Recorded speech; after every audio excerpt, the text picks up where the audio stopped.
जी हाँ गाइस, काफी सारे बच्चों के मन में ये सवाल है कि सर क्या हम रेडी हैं एग्जाम देने के लिए। दिसंबर 2024 का जो एग्जाम था अब वो जा चुका है जनवरी 2025 में, और अगला अटेम्प्ट जो है वो इंतजार कर रहा है जून 2025 में। अब जनवरी वाला अटेम्प्ट देना चाहिए या जून वाला अटेम्प्ट देना चाहिए, और अगर जून वाले अटेम्प्ट के लिए जाते हैं तो उसमें क्या क्या डिफिकल्टीज आने वाली हैं, क्या क्या चैलेंजेस आने वाले हैं, और अगर हम जनवरी 2025 का एग्जाम देते हैं तो अभी शायद हमें लगता है कि हम प्रिपेयर नहीं हैं, या हम हाफ हार्टेडली एग्जाम देने जाएं या हम ना जाएं। इन सभी सवालों के जवाब आज मैं इस वीडियो में लेकर आया हूं। सो नमस्कार गाइज, आज मैं निशांत कपूर आपका स्वागत करता हूं आपके अपने PW UGC नेट में, जहां पर मैं आपको कंप्लीट एकदम प्रॉपर डिटेल दूंगा, जहां पर आपको पता लगेगा कि आपको कौन से एग्जाम के लिए जाना चाहिए। सबसे पहले हम बात करते हैं आपके जून 2025 और जैन 2025 के कंपैरिजन का। पहला एग्जाम जो होना है आपका, अब अगला जो अटेम्प्ट आना है वो आना है जैन 2025 के लिए।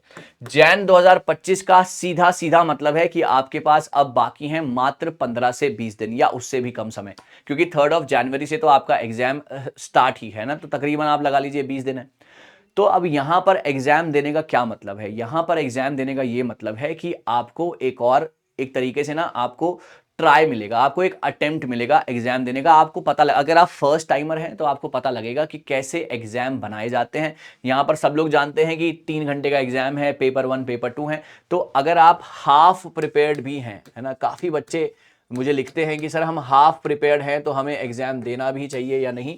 अगर आप हाफ प्रिपेयर्ड भी हैं तो भी आपको ये एग्जाम देना चाहिए। तैयारी अच्छी है तो देना ही चाहिए, लेकिन अगर आप हाफ प्रिपेयर्ड भी हैं, अगर आपको लगता है 20% मेरे चांसेस भी हैं एग्जाम को क्रैक करने के, तो भी आपको एग्जाम देने जरूर जाना चाहिए। कई लोग फॉर्म भर देते हैं लेकिन फिर वो अपना मन बनाते हैं, यार मैं प्रिपेयर तो हूं नहीं तो मैं क्या ही करूंगा एग्जाम जाकर। यहां पर आपको ना एक्सपोजर मिलेगा, अगर आप फर्स्ट टाइमर हैं, है ना, आपको एक्सपोजर मिलेगा कि किस तरीके का एग्जाम आता है और आप कितने सही या गलत सवाल कर सकते हैं। क्योंकि अभी ना तो नेगेटिव मार्किंग है, ना ही कोई सिलेबस चेंज है, ना ही कोई और ऐसी चीज है जो कि आपको तंग करेगी।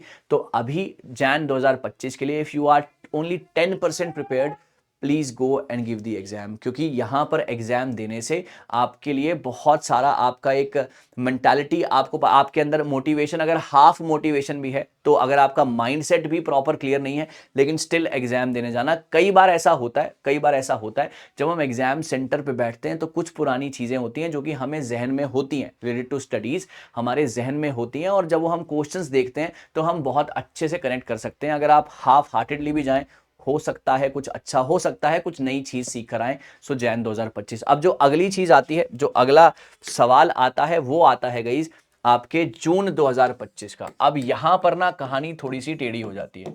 जून 2025 का एग्जाम में अभी बहुत सारी चीजें हैं। सबसे पहले एनटीए ने कर लिया है अब एग्जिट, है ना। एनटीए ने क्या कर लिया है? एनटीए ने कर लिया है एग्जिट।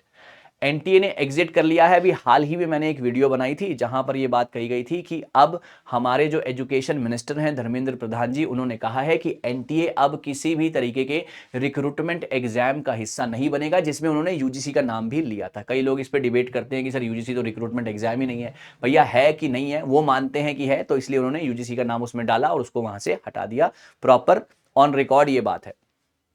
अब भैया पहले सीबीएसई एग्जाम लेता था 17-18, है ना, फिर आ गया आपका एनटीए, और पैटर्न में बदलाव हुए। कुछ लोग कहते हैं कि ये स्टूडेंट के फेवर में हुए, कुछ लोग कहते हैं कि स्टूडेंट के फेवर में नहीं गया वो जो चेंजेस हुए थे, लेकिन मेजॉरिटी जनता कहती है कि फेवर में ही हुए। ऑनलाइन एग्जाम हो गया, अब एक ही तरीके से एग्जाम हुआ और अच्छे तरीके से चीज़ें जो हैं अब क्लियर हो गई। तो दो ही पार्ट में एग्जाम हुआ, सीबीएसई से एनटीए पर आया, लेकिन एनटीए के कुछ लूप होल्स भी दिखाई दिए। तो अभी की कहानी ये है कि एनटीए ने एग्जाम को एग्जिट कर दिया है। कौन सी बॉडी कराएगी, that is a question mark. ये सबसे बड़ा क्वेश्चन मार्क है जून 2025 वाले बच्चों के लिए। दूसरी चीज सर सिलेबस चेंज, है ना। दूसरी चीज क्या है? सिलेबस चेंज है। अब सिलेबस चेंज बहुत समय से ये एक डिबेट चल रही है, एक बहुत समय से जो है ये चर्चा चल रही है कि एग्जाम का सिलेबस चेंज होगा कि नहीं होगा। एग्जाम के सिलेबस के ऊपर हम काफी समय से बात कर रहे हैं लेकिन अभी तक नहीं आया। अब अगर एनटीए ठीक से चीजें हो रही होती और टाइम से एग्जाम हो रहे होते तो शायद सिलेबस अब तक चेंज हो जाता, लेकिन अभी तक नहीं हुआ है।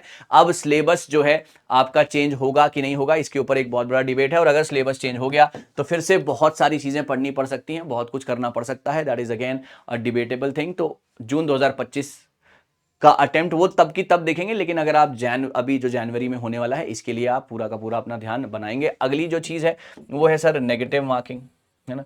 नेगेटिव मार्किंग एक बहुत बड़ा क्वेश्चन मार्क। नेगेटिव मार्किंग अगर आ गई तो पेपर का लेवल जो है डिफिकल्टी लेवल, है ना, डिफिकल्टी लेवल पर कहाँ तक चीज़ें जाएंगी तो ये भी हमें नहीं पता। सिलेबस के चेंज होने से कहाँ पर डिफिकल्टी लेवल खड़ा होगा, है ना, वो भी एक बड़ा क्वेश्चन मार्क है, राइट।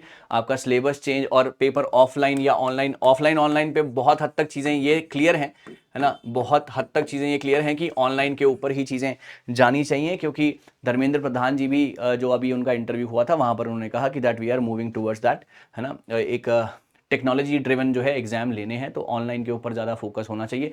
तो ये सारी की सारी चीज़ें जून 2025 में आपके सामने आ सकती हैं।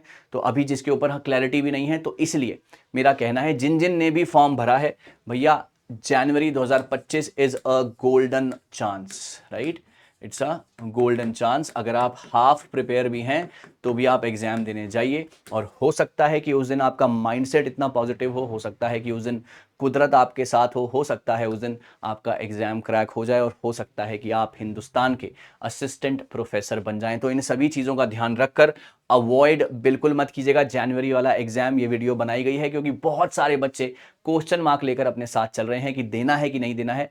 नहीं देने का कोई ऑप्शन ही नहीं है, एग्जाम जरूर देना है और पॉजिटिव माइंडसेट से जाना है, और फिर देखिए कि क्या कुदरत कमाल करती है। Thank you so very much, all the very best.